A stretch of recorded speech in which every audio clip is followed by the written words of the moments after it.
The sun god Ra greets the fertile valley, warming the banks, teeming with life. The day's catch is well underway, using the same techniques as their pharaonic ancestors.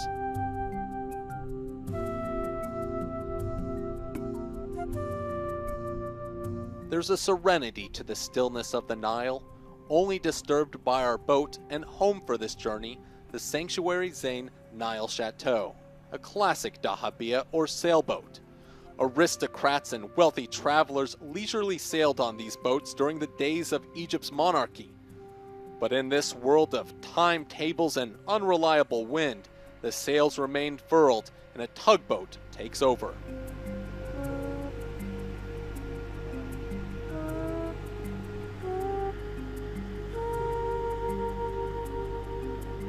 Despite looking deep and wide, navigating these waters can be treacherous.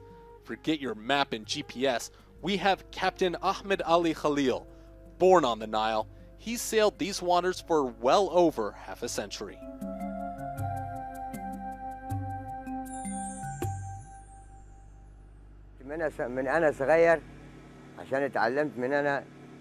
I learned to sail when I was young.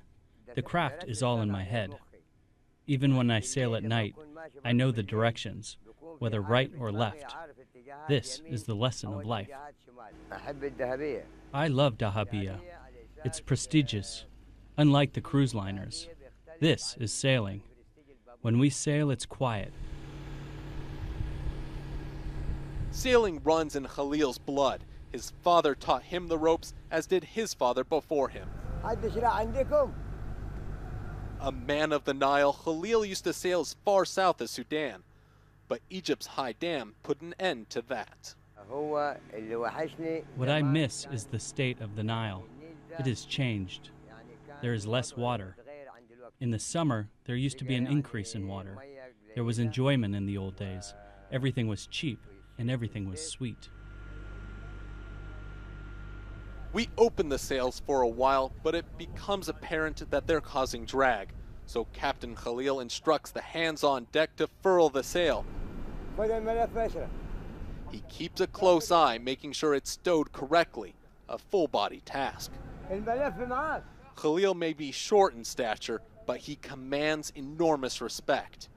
He tells me he's determined to pass his knowledge on to the next generation, but would rather see the family tradition end with him.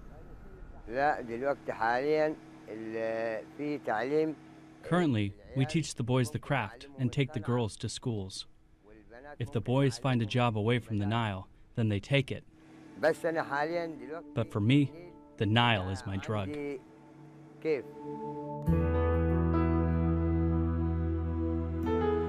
Khalil finds freedom in these waters. The Nile is our moral compass. It's the blessing. It's life. You enjoy the Nile. It has a sweet smell.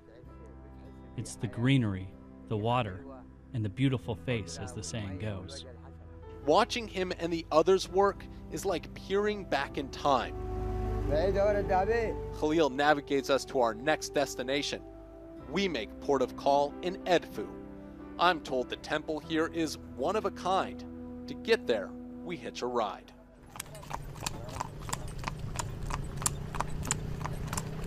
I meet my driver, Hassan, and his faithful steed, King. They take me through the streets of Edfu. He even gives me a turn at the reins. Well, kind of. We finally arrive.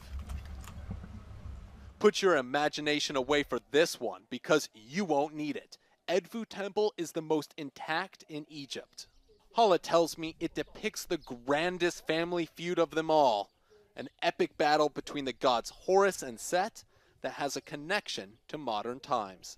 Horus became the king of Egypt, and he's become the god of good, and Set has become the god of evil.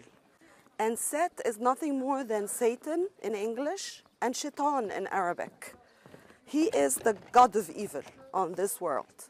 The walls on this temple show the triumphant Horus riding on the defeated Set, depicted as a hippopotamus in shackles. The hieroglyphs are scratched out here too. This time, they're not targeted by a pharaoh's wrath, but rather early Christians who forbade depictions of the human form. At the temple's entrance, a statue of Horus greets us. He probably won't like where we go next. This is the Holy of Holies, and it's the innermost part of the temple, the darkest part of the temple. This is where the statue of the god to whom the temple is dedicated exists. And who would go back here? The highest of the priests. In most of the times, it used to be the king. Your average person caught here would have been hauled off to jail. But Hala tells me these god kings weren't too different from men today. This is a pedestal, and it had the sacred boat of the king. You can think of it as his Cadillac. The Nile River was like their highway, and they excelled in making boats that took them up and down the river. Makes sense, boys and their toys. Temples like this not only served as a place of worship, but also administration and learning. This is the library of the temple, because the temple was not just a place of worship, but also a place of learning. They taught them astronomy, astrology, physics, mathematics. This is the hieroglyphic symbol for the library, which is a scroll of papyrus and two inquiries, one black and one red. What is the connection between this library and the Great Library of Alexandria? Actually, the Library of Alexandria is the major loss for humanity, because this is withered away all the ancient Egyptian knowledge and technology, and we seriously started from where they started, not from where they ended.